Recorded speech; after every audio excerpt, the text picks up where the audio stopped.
We have a good interview today, Katie. We are welcoming actually two legends. Jennifer Stein is joining us, and we're looking at Travis Walton as well. I know. I'm so excited for this interview, and Michael will be joining us here right at the get-go. So yeah, I'm looking forward to. I really want to talk about, it's been 50 years. It's hard to even wrap my head around that. And he's, kind of been put through the ringer all these years. And I want to talk about, is that an intentional, are there disinformation officers like Phil Klass and others that muddy the waters on purpose? And how has he dealt with that all this time? Because, in my opinion, for many different reasons, this is one of the most credible abduction cases we have. It definitely resonates with a lot of people, and interestingly, it's because he's not a regular abductee. He was just taken because he screwed up. He was a young guy, got cocky, decided to get out of a truck full of guys that were terrified, and he's like, "Look at me, I'm under a flying saucer." 22, And that's what you do when you're that 22. you're young, you do some stuff, you have a few beers, you're trying to, especially young guys. I mean, we're always trying to, goof off when we're around each other, try to, exactly, right? Just show off a little bit. Unfortunately, going underneath a flying saucer is not recommended. And after hearing his story, you realize why. It's a half a century of issues. Let's just put it that way. But his story is, besides I could think only maybe Betty Barney Hill in the early 60s, but there really wasn't like another significant abduction besides theirs until Travis's took place. And it was a national and international sensation because he went missing for a long time. And when he finally came back and they're looking him over, they're like, "What the hell?" And there's still no explanation. People are trying to come up with different things, different theories. Of course, it's all hogwash as far as I'm concerned. So we're going to delve into his case, and of course, Jennifer Stein and Travis Walton. Michael is joining us shortly. And guys, if you haven't seen the movie yet, I will add the links to the description of the episodes. They are free on YouTube, and I think she mentioned also Prime. The movie's also available there, called Travis. And without further ado, here's our episode.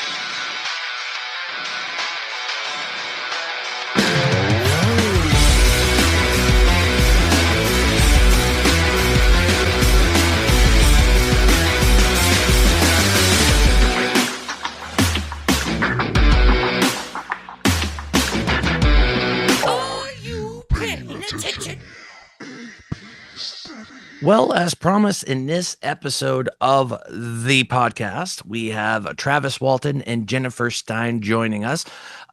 Travis, you signed this for me at Contact 2 years ago, and I was so happy because you wrote something different inside the book that some people are like, well, he only writes two things inside the books. I'm like, well, he didn't write that. He wrote something unique for me. So, it's awesome because I get to buy the books from, let's say you, Travis, or from Whitley, and just, actually get your signatures in the books that, I want to collect. Is amazing. And I hope my collection doesn't get sold for cheap once I pass away, that my wife realizes there's signatures in there, it's meant to be collectible. So Travis, thank you so much for joining us on the podcast. I have been trying to get you on for a little bit, but I understand you're quite a busy person with a family and stuff like that. But having Jennifer Stein here joining us as well, which Katie Page, you set this all up here for us. So actually, Katie, I'll let you throw the first question. We'll send it over to Michael after. All right. Well, thank you so much, Jennifer, for being here. And thank you, Travis, for being here as well. It's always an Good to honor be and a with you. pleasure. Yeah, it's wonderful. I have your film here. And I kind of just want to start. I mean, I know we're all going to assume on this podcast that most of us are familiar with Travis's abduction story from November 1975. And later on in the podcast, I want to kind of talk about his return date and some of the synchronicities that we've uncovered just recently, some new information. But Jennifer, it's my understanding that there was the kind of the big Hollywood film Fire in the Sky, and that there were some things that weren't quite right. So I want to kind of talk about disinformation, why you chose to kind of get the story right and what that looked like and how that all came to be. That's right. When I met Travis in 2010, I was, of course, working at the Roswell UFO conference where Travis was presenting. And I was there as Peter Robbins' assistant, running around helping coordinate everything. And after the conference, we kind of had a group dinner, and a group of us said to Travis, your event is just as significant as the Roswell case, because there are multiple people involved, right? 7 loggers and police, polygraph experts. It's just so well documented by so many people that experience different aspects of this event that there really should be a documentary, because Fire in the Sky, the Paramount picture production that was done in 1993, distorted the real elements of the story, especially as onboard the craft experiences. It did a fairly decent job explaining the pressure that the loggers were under being accused of murder. But to me, it was a real challenge. And it was one I decided I wanted to sink my teeth into as a filmmaker. And I'm really glad I made the film for the 40th anniversary. And now here we are coming up on the 50th anniversary of his event. It's hard to believe. And it's happened in 1975. So this year will be the 50th anniversary of the Travis Walton event. So what we're doing is to honor Travis and the other loggers, if they'd like to attend, we're having a conference in Sedona. And we're not going to be screening the film there, but actually on November 5th, the Sedona Film Festival will screen the film twice. So anyone who hasn't seen the film and wants to come and meet Travis and have Q&A, they're doing that for him on November 5th. And then on November 8th, we'll actually have an event down in Phoenix where we will screen the film and we'll do Q&A and have a nice dinner reception. So, it's time to kind of reflect on the significance of his case. Right? It's one of the premier UFO encounters with 7 witnesses to this craft, and Travis being missing for 5 days, and police, hunting for him, Navajo search and rescue, helicopters, people on horseback, dogs from the Arizona prison system hunting for his smell, his sniff, with his clothing, and nothing. He was nowhere to be found. So It's crazy. All because, Travis, you couldn't stay inside the truck, right? Yeah. All because of that. Yeah. Awesome. Michael. Hey, Travis. I have known about your case for almost as long as I've been alive, and it's really interesting to be able to talk to you. I think the first question that comes to my mind is, it strikes me that all of the media attention around what happened to you has to be very difficult to have like the most confusing and strange personal experience of your life sensationalized in this particular way. But I understand that it has a lot of value for a lot of people because it seems to prove or evidence something really profound about the nature of our place in the world. But I wonder if you think it has value apart from that, like for people who are already convinced that UAP are real and that they're visitors of non-human intelligences to the world. Well, they're already convinced. So what would you prefer that people still keep talking about this very personal thing that happened to you, or do you see that it has real value? Well, I discovered that there was really no choice. I tried briefly at first to not talk about it at all, but it wasn't going to go away. So I figured I at least better be there to correct some misconceptions.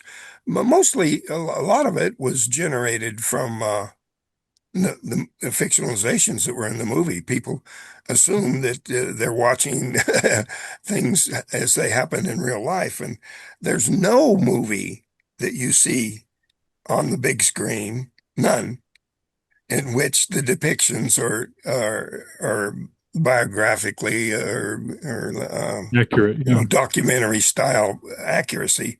They're chosen for their entertainment value, and so I did a lot of things correcting that, and then of course responding to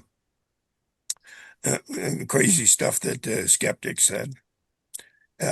And for people who are desperate to not believe something, to dismiss it somehow, you don't have to hand them very much. Just the lamest, dumbest excuse for not believing it, and it's all they got peace of mind from that. That was really the fire watch tower. If you saw a picture of that, There is no way in the, I mean, like I said, any lame excuse. There was even one skeptic who said, well, it was really just the planet Jupiter. And Jupiter Watchtower, was by the visible at Firewatch, that time. by the Firewatch Tower, you're referring to an explanation that some people offer that there was a fire tower somewhere in the vicinity, and somehow you all mistook this whole series of events for just a fire tower in the distance. uh, It's yeah. alleging that seven men are complete idiots and can't tell a fire tower from a UFO, even though they work in the bush. That's their job.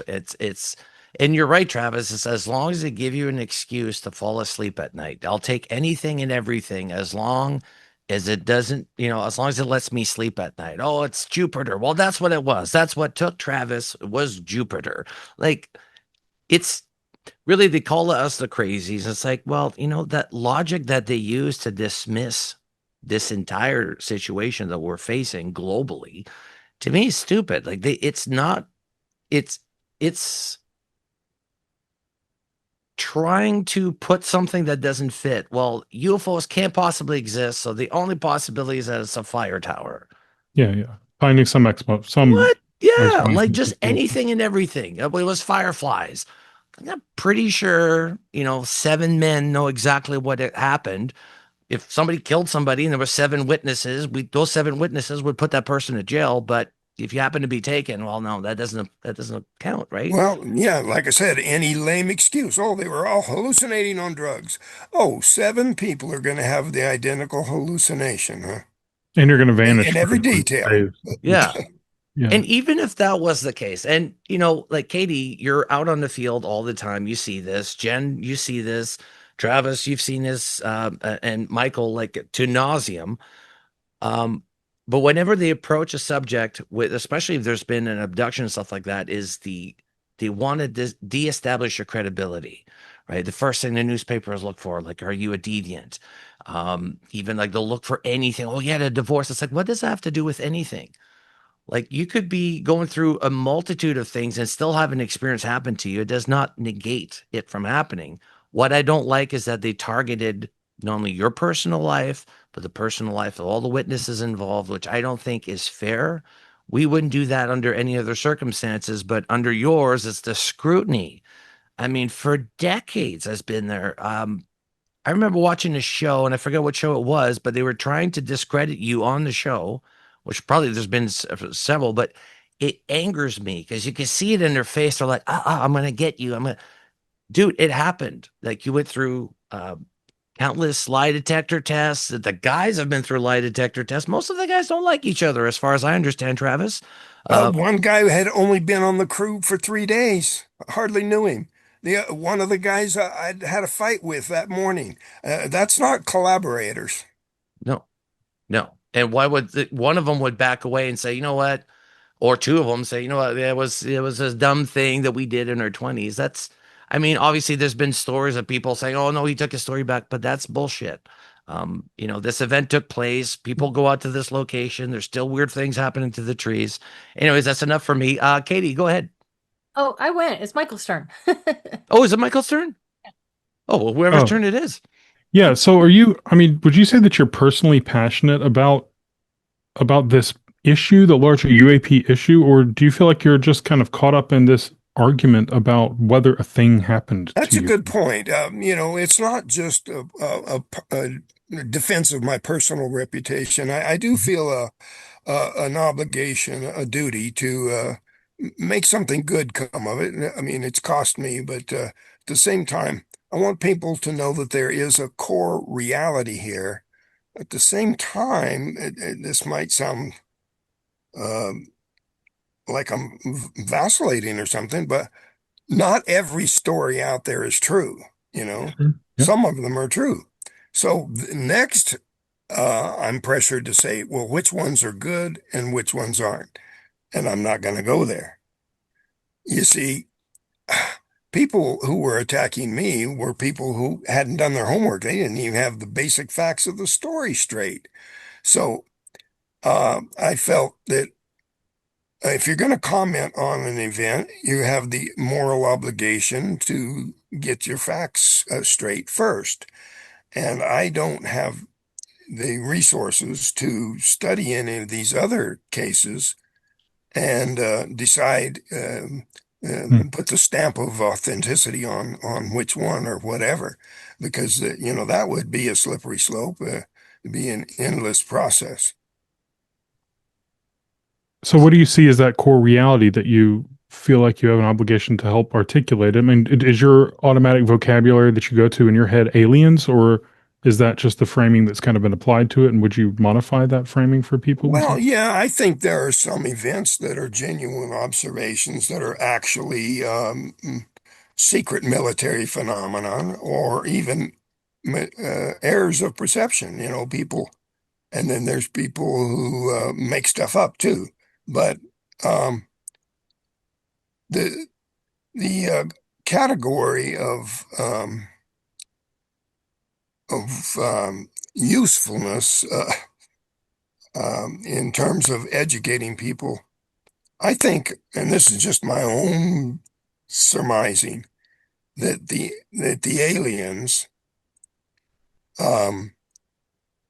are letting their presence be known to a certain limited extent.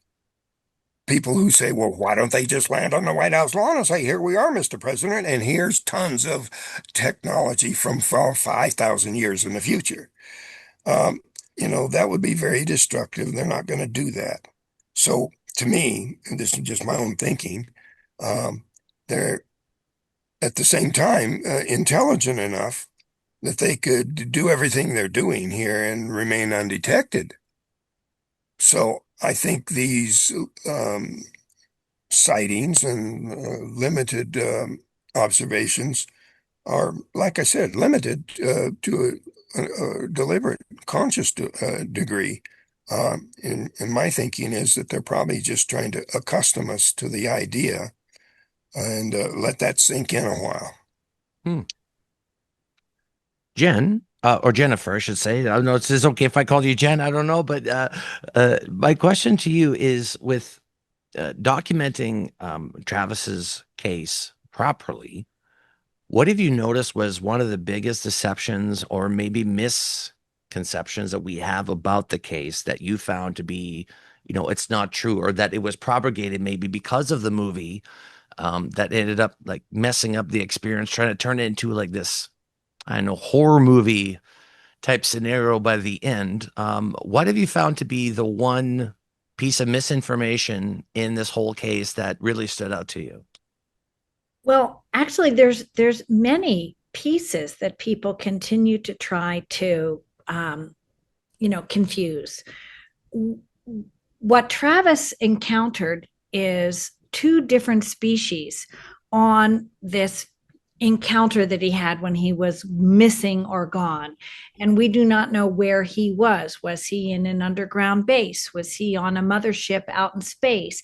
Was he on another planet? Those are things we can only speculate on, and we don't have enough information to know. But we do know that he encountered two different beings, which was very early on in UFO encounters. The only other cases known around 1975 were maybe the Betty and Barney Hill case, maybe the Pascagoula case, which were not well known and not well researched yet.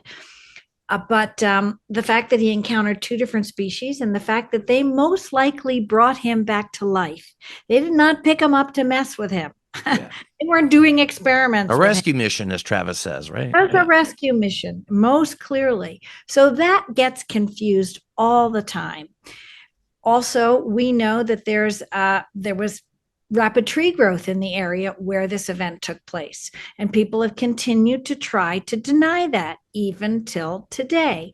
We know that there was radiation detection because there were people on site while the hunt for Travis was still going on. Some government agency people or some unidentified researchers showed up with tri-field meter readers and detected radiation in the area and detected some increase on the truck and on the helmets of the guys who had been working, because they had washed their clothes and their bodies, but their helmets were still in the back of the truck, and so was the truck still having some effective radiation. And we determined that the trees in the area had some rapid tree ring growth. That was known as early as 1992 by Mike and Travis. They determined that, and Mike did some tree sampling that showed that. But people have continued to try to debunk that and say, no, that's not real, or they sampled trees on the wrong side of the trees. They should have done it on the south side rather than the north side. No, they're missing the point. Sorry, Jennifer, did you suffer any radiation burns or anything radiation related illnesses? I was actually checked for those kinds of things. And during the search, the crewmen that were present had their, radiation levels checked on their work clothes and whatever, and it was negative. But when they produced the hard hats from work and the reading doubled, the Forest Service officer that was using the Geiger counter there just got a real cynical look and stomped off, and he didn't want to even acknowledge that he just got a high reading off of those hard hats. Right.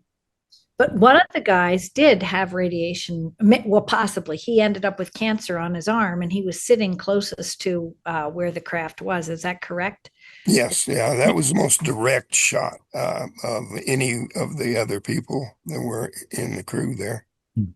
So most likely, when Travis went through whatever healing he went through, which did involve probably 4 to 5 days worth of treatments that he got on board this other ship or base, wherever he was, it probably removed that radiation exposure. As far as other medical effects, the brain scan, the EEG, electroencephalograph, did detect an anomaly that was not repeated in a subsequent test. So there may have been some sort of lingering effect, injury from the blast of energy that hit me that was on the mend by the time the second test was administered. Now, this was at the highest level. This was in the medical unit that Muhammad Ali went to when he developed his problems. The Parkinson's and stuff like that, right? Yeah. Was Burroughs Neurological Institute, correct? Yeah, Burroughs Neurological. Of any place in the world, that's where he went, and that's where I was examined. Oh, wow. Katie. So, Travis, I don't know if you recall this. I know you speak to a lot of people all the time and you're quite busy. But 2 years ago at Contact in the Desert, and for me, number one, the 1970s is one of my focus years, just obviously because of my own experiences on the ranch in Colorado.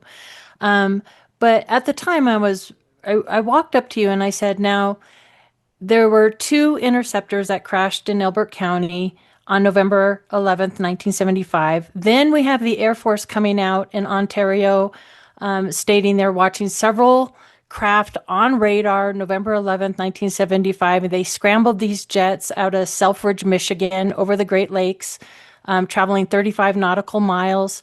So as fate would have it, I go to Dr. Leo Sprinkle's files, and Richard Haynes, who does a lot of investigation on, pilot sightings.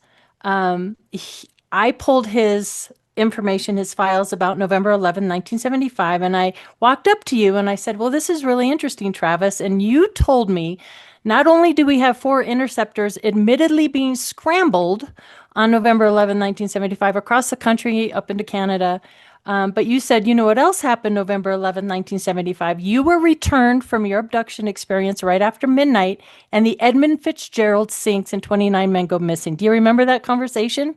Oh, yeah. And there was UFO sightings in connection with the sinking of the Edmund Fitzgerald, which That's you know, a major shipwreck and they never, to this day, ever recovered any of the people that were on board. Right. So And I find that alone, the fact that the morning that you were returned, we're scrambling multiple jets, adds so much credibility to your case. And to me, it's one of the most credible abduction cases there are in history for many reasons. But my question to you, and what I'd like you to speak about is, some people, and with me personally too, going back and opening the Snippy case from, 1967, they kind of like, well, why are you looking at all these old historic cases? My question to you is, are there still things to be learned about these older cases, and can connections still be made to what's happening currently?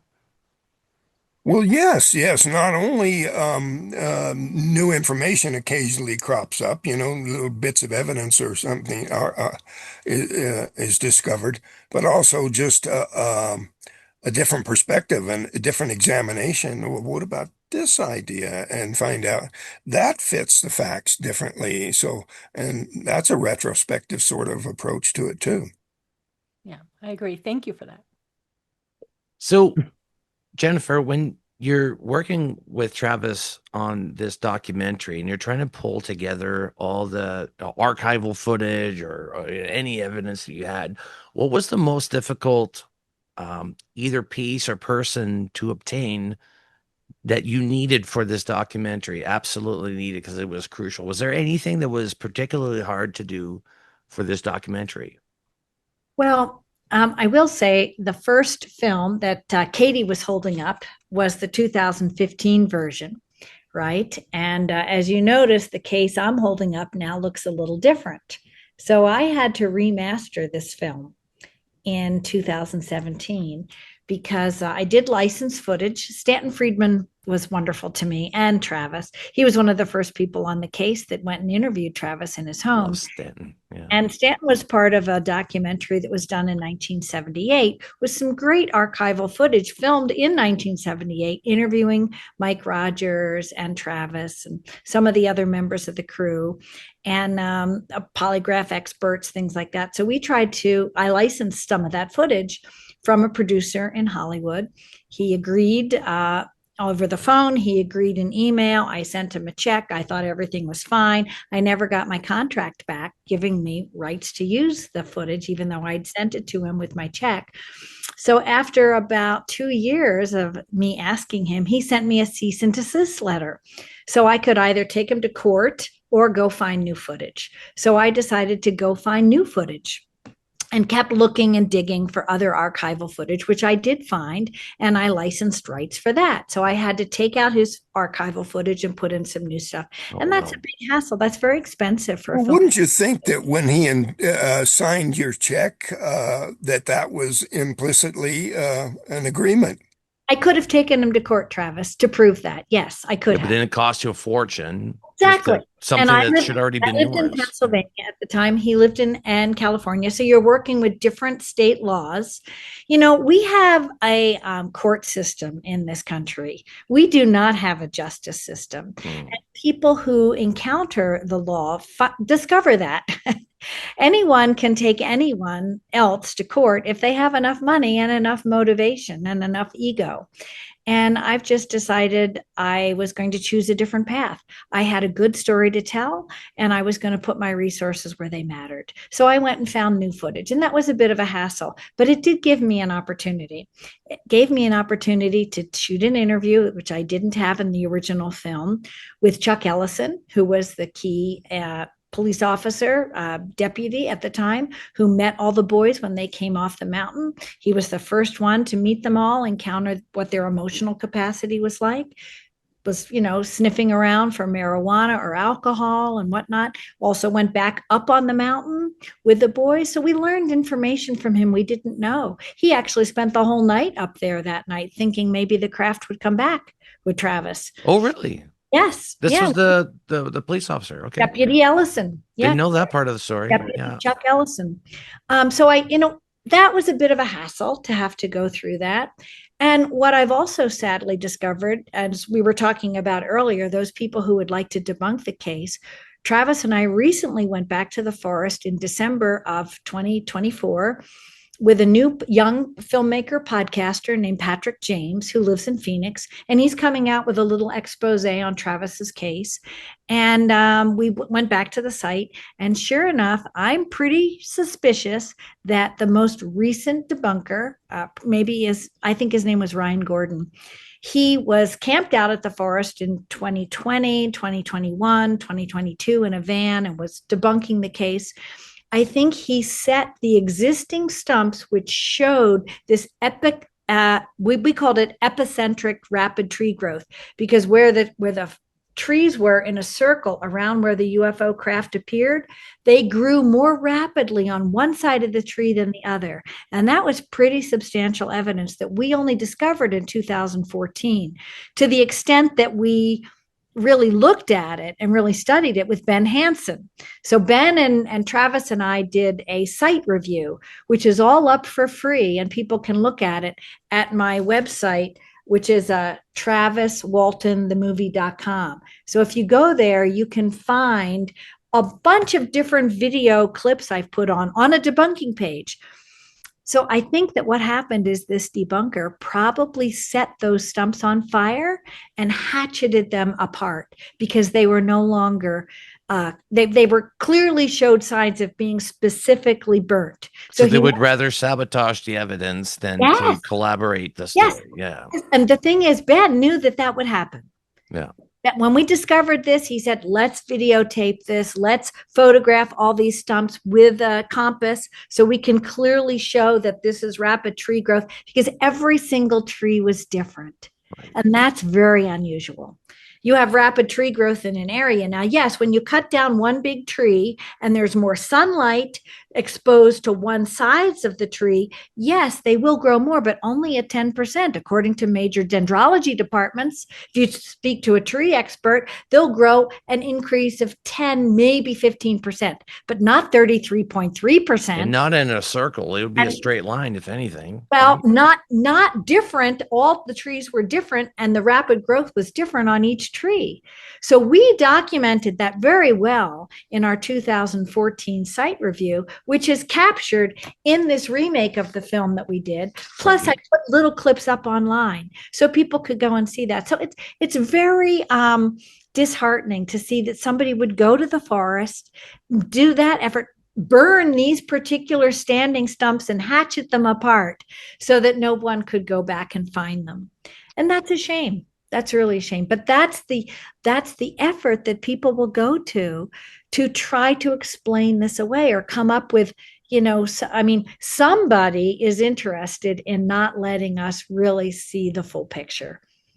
And who that is, I don't know. But I think we have a good idea. It was also very interesting to me to discover, and those who have done their research and read the classics like Katie has, if they knew Leo Sprinkle, or if they read Kehoe, or they read Ruppelt's work, Edward Ruppelt, who was head of the Blue Book projects originally, you begin to see that there is a pattern of certain agencies that really want to go after and debunk these cases. And of course, if you read Travis's book, 1/3 of his book is dedicated to the work of Philip Klass and how he went after attacking these stories. Well, guess what happened in 2020, 2021?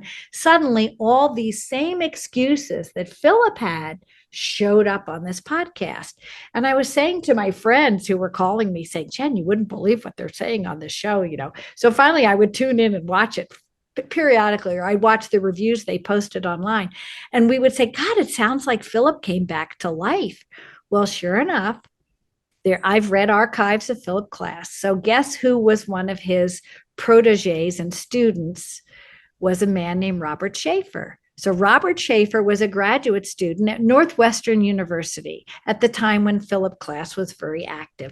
And guess who else came from Northwestern University? It was J. Allen Hynek. So there were all these letters back and forth between Robert Schaefer and Philip Klass, monitoring what J. Allen Hynek was doing, right?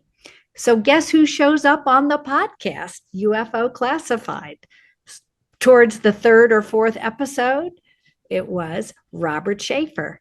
So who was feeding all this information to go after and debunk the case? Lame duck. I mean, if it walks like a duck, talks like a duck, it's probably a duck. So I thought, okay, that's why I suspected Philip Klass came back from the dead. It's because of the correspondence, most likely, that Robert Schaefer had with him, because it was all the same tactics. But So there's nothing particularly illicit about that, right? That's just like sharing information and people having the same ideas and following the same, even if they're wrong. I mean, it doesn't mean that they're like nefarious. Yeah, you could call him a protege or yeah. an admirer, but the most sweeping dismissal of the credibility of Philip Klass was recovering the FBI file. They had him under investigation. He was being investigated as editor of Aviation Week and Space Technology for sharing our secrets with our enemies. Hmm. Uh, and it was quite an extensive file. A great deal of it is locked out. And uh, the one comment in there, the investigator said, it's clear from these writings that he's not in full possession of his faculties. But Hmm. other comments all the way through there show that he was not an honorable person operating with the idea of giving a fair examination. Hmm. Just the fact that he uh, tracked Steve Pierce down, who had changed his name to Jeff Pierce, in another state, took him out to dinner, and tried to bribe him with a $10,000 offer to change his story. That I never even heard the details of what became of that little evening. Surely Philip Klass, who recorded every phone call he made with Mike Rogers, would have recorded this contact with Steve Pierce. Apparently nothing came of it, but wouldn't we love to see what the reason Philip Klass dropped that whole approach to trying to get Steve to uh, betray the truth about what happened. Hmm.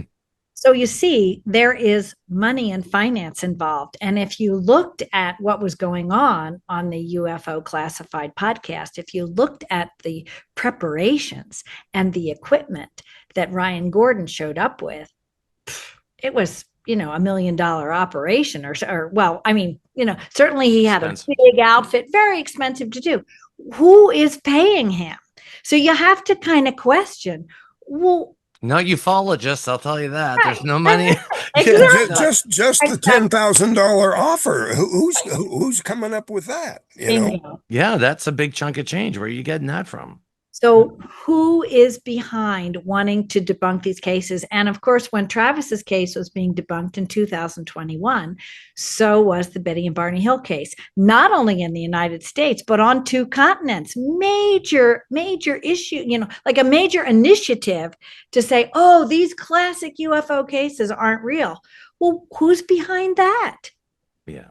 And so when you start to dig, you see that it traces right back to the original debunkers that were out. And Philip Klass was very well connected. If somebody was on a what we would call some major news network, today, but like, CBS or Larry King Live or something like that, he would snap his fingers and get on that show and be the scientific expert. Well, you have to be very well connected to be able to do that.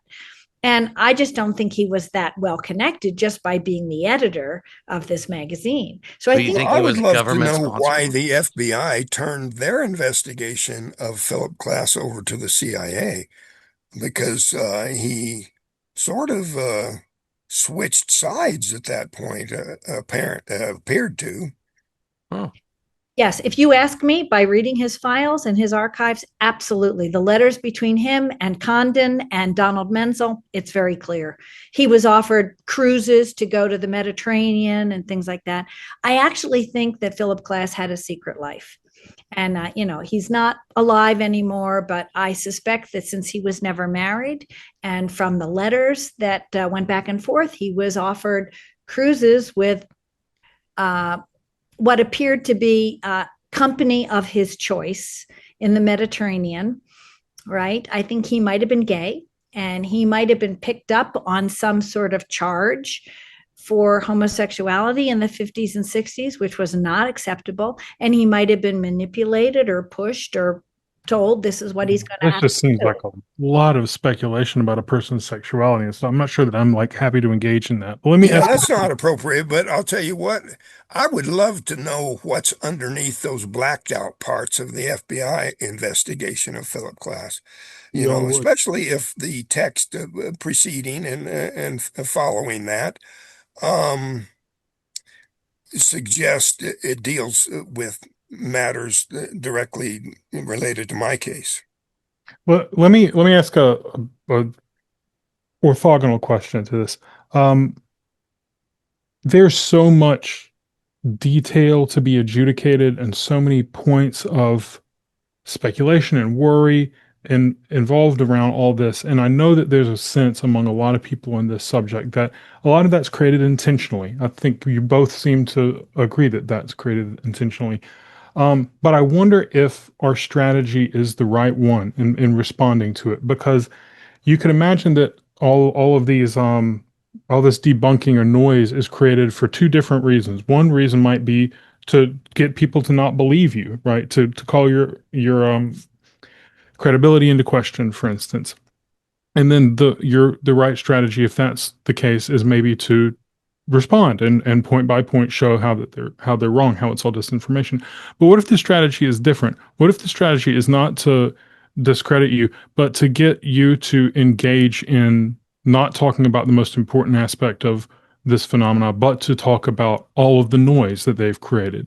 And in that case, responding point by point is just feeding right into the strategy that's being used. And that seems like a lot of times what we do is we say, well, no, there was this, somebody was given some money and there's these blacked out parts and all of that might be exactly true.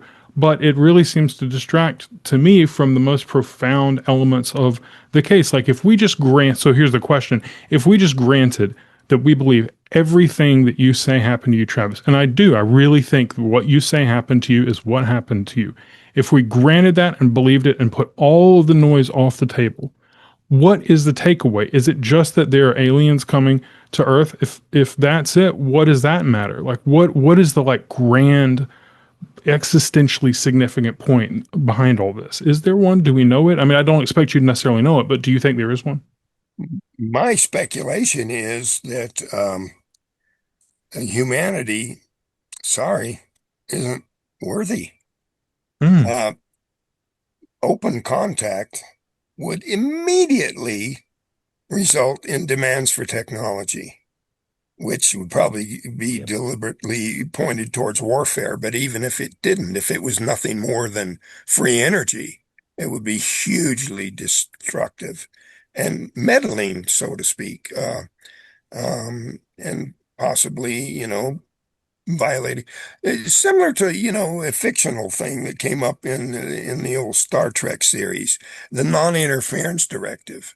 They had the policy of not letting undeveloped civilizations know about their presence and the technology they had, just because it would be harmful. It's kind of like, you know, naturalist going into the wild and observing animals, at the most, doing their best to not influence what they're observing. And I will Go I ahead. will Sorry. add to that because it is fairly profound. These beings that Travis encountered could have left Travis there for dead, right? Good point. And they didn't. They had the opportunity to help him. They probably picked him up, brought him back to life, and then returned him in a place where he could get help. If they brought him back to the forest, it was 45 minutes downhill to the closest phone booth, right? They dropped him off near the town of Heber, where they knew, okay, he was up on this ridge up above this town. They dropped him off there where he could walk to a phone booth and get help. So I think that they took responsibility for what they're doing. So that kind of shows that maybe they're a little benevolent, right? Mm-hmm. Nice. Katie. Yeah. So Travis, 1975, there were two types of entities on the ranch in Colorado, and you mentioned two types. Can you tell us, please, what these two types were and how they differed? Well, the two types I encountered were basically disc shaped. One was more angular than the other and gave off a lot of noise and radiation. May have had something to do with the function that they were engaged in at that time. But the one that returned me was smoother, Oh, you're talking shinier, about and two craft. Hold on. So there were two different types of craft as well. I was talking about the two types of Yeah. ent. That surprised me Oh, too, that's Katie. That's interesting. good. I didn't Okay. know those two crafts. Yeah, oh I didn't. well, that Okay, could be continue. I didn't related mean to to interrupt you, but who's continue with the second craft. That's interesting. I did not know that. it could be the same entities controlling two different kinds of craft, but most likely Okay. you would assume, and since I didn't see the driver, the occupants of the second type, that it was perhaps different beings. Well, I don't think I understood the answer. So I thought we were talking about entities at first too, but you're saying there are two distinct types of vehicles that you saw. Can you again say what those were? Yeah, the one that let me off was smoother and silvery. And once the hatch closed, or I assumed it was a hatch, maybe there was some other kind of light that they could turn on just to um, observe me. But it was once that light went off, it shot up into the sky, smooth and silent. Um, the craft, the when I exited the craft, when I was taken out of there with this human-looking being, there were other silvery smooth craft in there. So I'm thinking that was probably one of those um, craft. Although I'm aware that there's other shapes, triangular shaped ones and other reports. So I might be able to help clarify this a little bit for the listening audiences. They Yeah. might be confused. So this is the craft they encountered in the forest, right? It was a circular disc that was well lit, right? It When had sections on it, like in the illustration for people who are just listening to the audio. this is a very well documented drawing confirmed by all the 7 loggers. They all said, yes, this is what the craft looked like. Mike Rogers, who was the crew boss, was an artist as well. He drew it. All the other men got a chance to look at it and said, yes, that's exactly what it looked like. So when Travis wakes up on board, he thinks he's in a hospital. He wakes up. We don't know exactly when this was, if it was the next day, that night, 2 hours, 3 hours later, 3 days later. He wakes up and thinks he's in a hospital. And then discovers there's these gray aliens looking over him and he's not in a hospital, and he freaks out and pushes them away from him, right? They leave the room he's in, which is like a little surgical room of some sort, because he freaks out, grabs some utensils, flails them at them, screams at them. They realize they can't gain control of him psychologically or mentally or emotionally, so they leave. And then a humanoid being, a little taller, a little bigger, goldeny blue eyes, blonde hair, with a helmet on and a blue jumpsuit, comes into that little disc craft he's in. He doesn't know where he is, but this being comes in, grabs him by the arm and walks him out of this disc-shaped craft, okay, down a ramp, and they're in a hangar. They're in some kind of mothership or some sort of underground base, or we don't know where they are, but they walk him out of the craft and Travis can turn around and see it. He says, okay, this was the disc-shaped craft I saw in the forest. They walk out of that craft across a tarmac. Travis can see other crafts sitting there that are not like the one he got off of, and they're in some kind of building. and he walks into some other sliding doors that open into another medical facility with other people that are humanoid looking, and they put something over his face and knock him out. He goes back out unconscious. This is all very well clearly documented on short little video clips you can look at traviswaltonthemovie.com. Just go to the debunking page and you'll see Travis on board the craft experiences. And we've posted it on YouTube as well. Yep, I see the painting you're pulling. Yeah. So I was going to say, well, I showed Travis this at Contact, but this was the image of what I painted from Travis's point of view when he was waking up. Oh, nice. I don't think I'm accurate on their descriptions, but at least it gives sort of the, yes, ideal to it. Yeah. pretty All right, nice. I'm going to hang this back up. So yes, you're dealing with two different species, and you're dealing with two different type of craft. And the other craft seem to look like, and they're painted quite clearly by Mike Rogers, they look like silvery bullets or egg-shaped silver craft or Tic Tacs. We didn't hear about Tic Tacs, right, until, maybe 2017.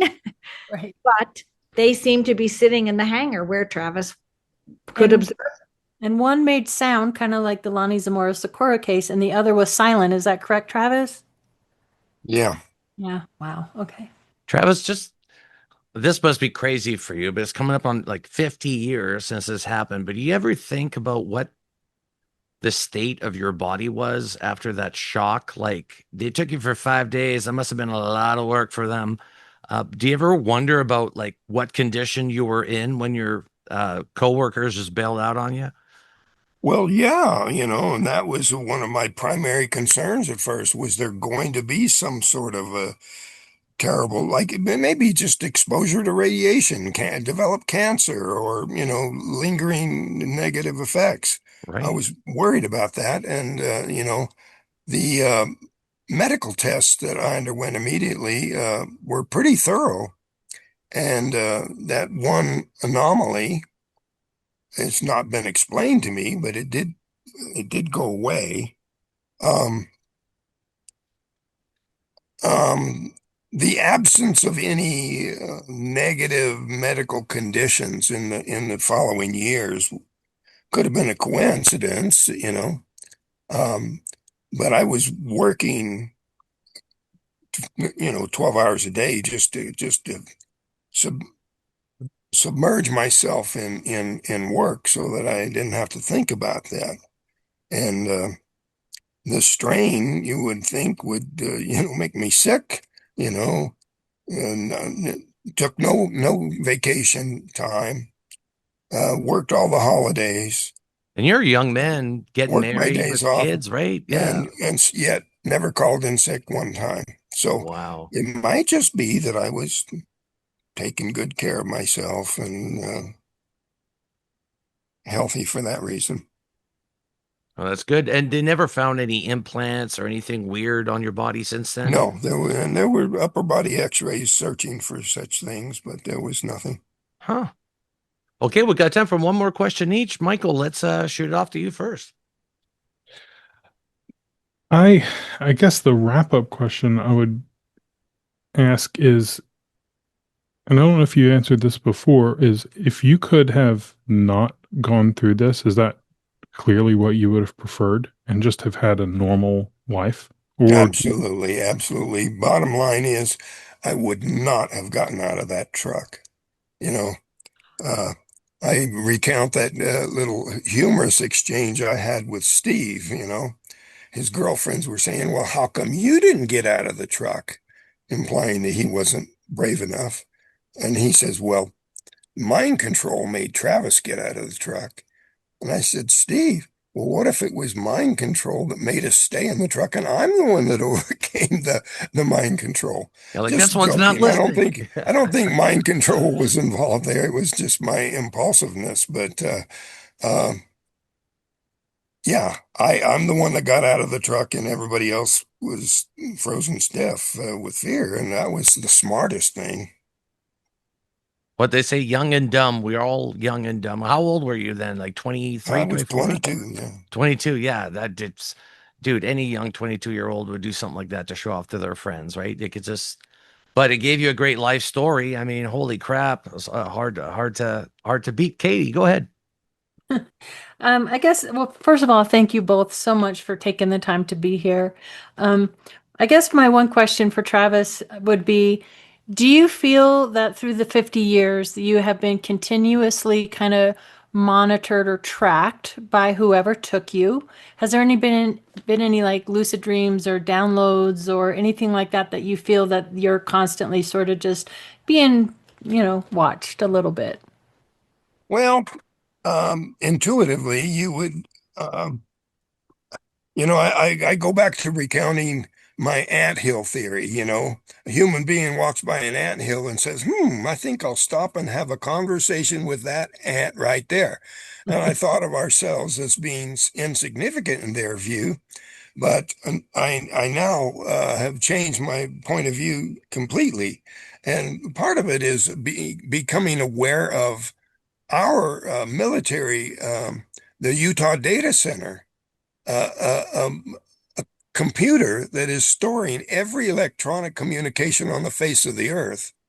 And it takes millions of gallons of water just to cool those computers. You can check this exists in Utah. And if humans can keep track of that much data, I'd say the aliens probably are keeping track of individuals. If you had some encounter at a young age and another at an older age, they know it's you, and it's not random or anonymous. I agree. I agree with that. Thank you. What makes your case, I think, really cool? I'm sorry to call it cool, but it is cool. It's a cool case, and you came back, so that's a good thing. I didn't throw you out the airlock, which I often say, like, obviously they're compassionate. Otherwise, that would be an option for them to just shoot you out into space once they're done. Uh, but when it comes down to, and this will be my question to both of you, but what I was going to say, Travis, is your case is unique in the sense is that you're not an abductee, you were a rescuee, which is completely different in the field. And what makes your case stand out the most is that it was a rescue mission. We still need to introduce you to Susan Alloway. I think you would get it because it was a rescue mission for her too. Appendicitis in the middle of the Utah highway. Fantastic story. But my question for both of you, and we'll start with you first, Jen, and then we'll go with Travis. Besides Travis's story, what other abduction case do you find to be credible? Well, I think the Pascagoula case has got incredible data to it. Also, the Allagash story. That's 4 art students who are, I mean, when there's multiple people involved, you have to step back and take a deep breath. Right. Just chew on the data. So I will say those 2. And of course, the Betty and Barney Hill case, because there were 2 of them, right? And then many. And also look at Roswell. Look at all the people that were involved in Roswell and all the people that were silenced and their lives were threatened, right? Yeah.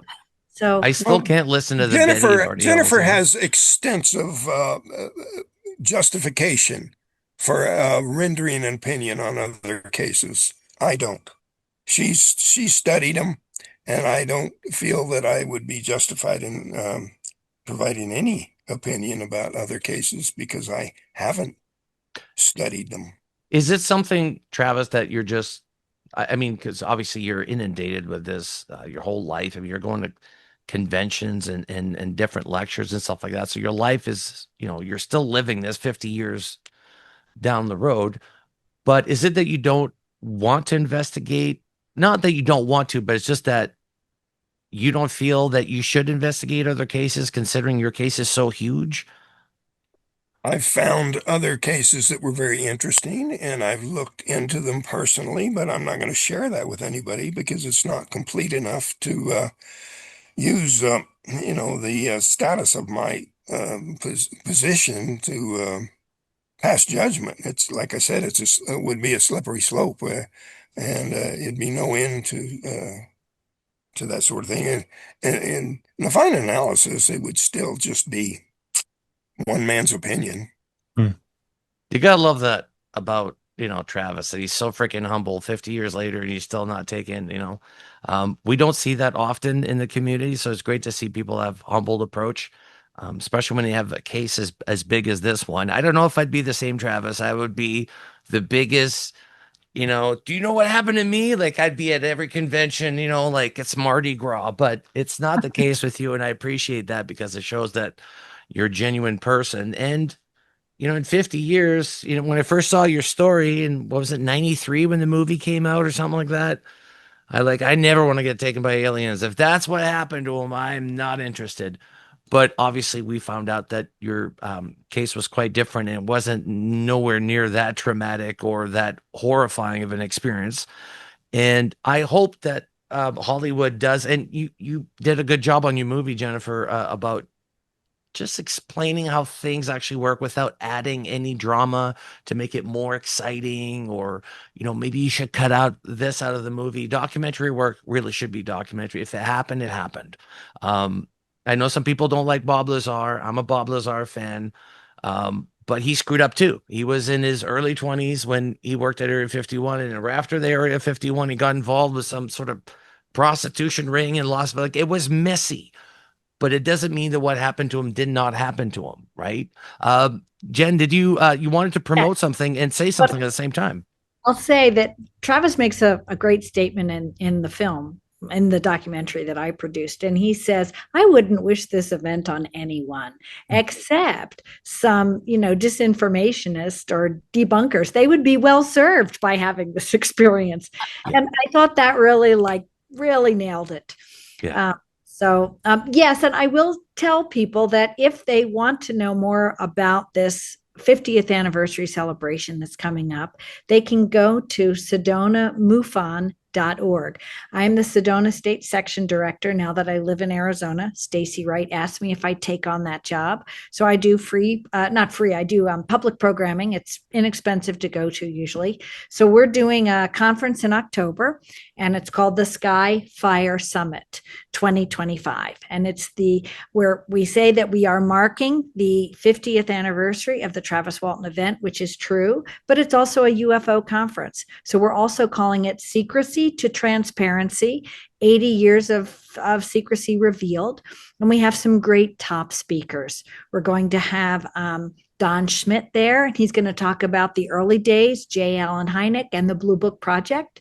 We also have David Childress, who's going to be speaking about what happened after the Second World War and the likelihood that UFO technology and maybe what was going on in the Second World War with Nazi technology and UFOs moved to Antarctica. So he's going to be speaking about Antarctica.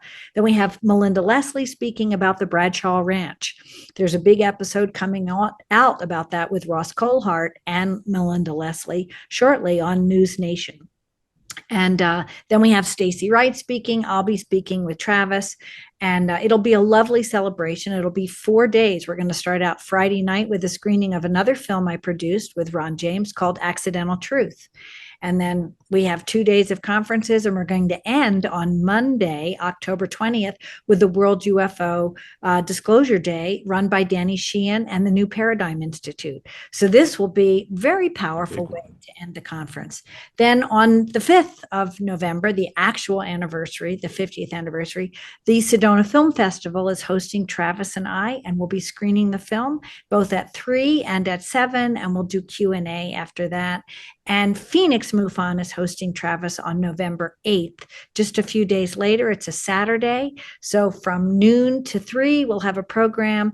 And then from 3 to 5, we're having a nice reception at the Arizona Historical Society to really pay respect to Travis for all of the ridiculous debunking and disinformation and personal attacks he's withstood all of his life. He deserves to be recognized and appreciated on this anniversary. And that's what I'm putting my efforts towards, because I have a huge amount of respect and admiration, not only for Travis, but Mike Rogers and all the other guys in this crew.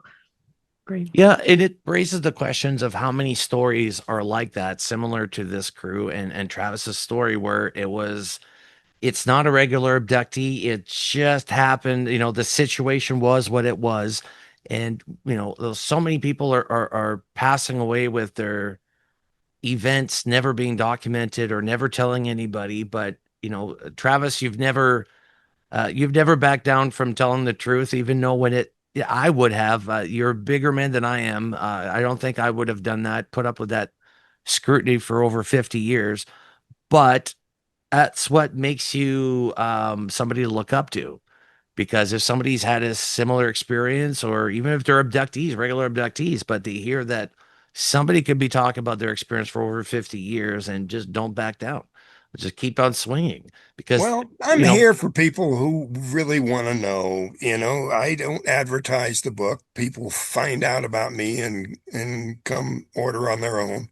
And on top of that, um, I've never requested an interview. Uh, yeah. I just respond to requests. No, So, well, we're definitely thankful that you joined us, and Jennifer, that you joined us to talk about this case.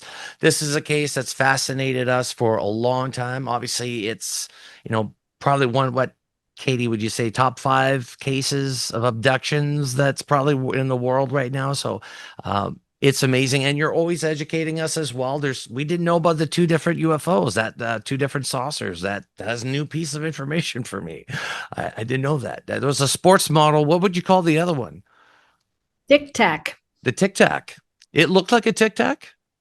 Yes, yes. Well, from what they describe and the paintings that Mike Rogers did, I think so. Travis may have his own opinion, but Right. Interesting. Interesting. We were just talking about that. Yeah. and they were in some other type of building. So were they in a mothership? Are there 3 different crafts involved? Okay, I have a question though. Travis, what was the floor color? Maybe you can't remember the ceiling or anything, but do you remember the floor color? um, I don't know. I'm not recalling that right It's now. I'm kind of vague. tired. Yeah, no, I don't blame you. There's details to a lot of these things, usually smells, people I don't was remember, paying right? attention to where are you taking me? That was I'd be too. I'd be, where the hell am I? What happened? And when is this drug trip over? Yeah, I would for sure. Oh, Awesome, guys. as far as drugs, let me say that Yeah. was part of my medical test. Blood and urine samples put through the Maricopa County Medical Examiner's drug screen, which proved there was no trace of any drug whatsoever in my body. So at least one of the crew couldn't have been out there hallucinating, as one skeptic has speculated. Well, yeah, the whole case, whatever their argument is against it, doesn't make any sense. Even if one guy was high, you're not. You're gone for 5 days. There's no trace of anything in your system. Even if one guy was high, it doesn't mean you were, or doesn't mean that what happened didn't happen. Obviously, you could be high and still see something. It's just credibility goes down the toilet. But thank you guys so much for this. We're gonna put a link to the movie. I do believe, is it on Amazon Prime? Yes, That's where I saw it originally. and YouTube. Many, many streaming channels carry it, and it's in 5 languages now as well. Yeah, we'll make sure we add the links for you guys to look at this movie over if you haven't had a chance. Again, Jennifer, Travis, thank you so much for joining us on the podcast today.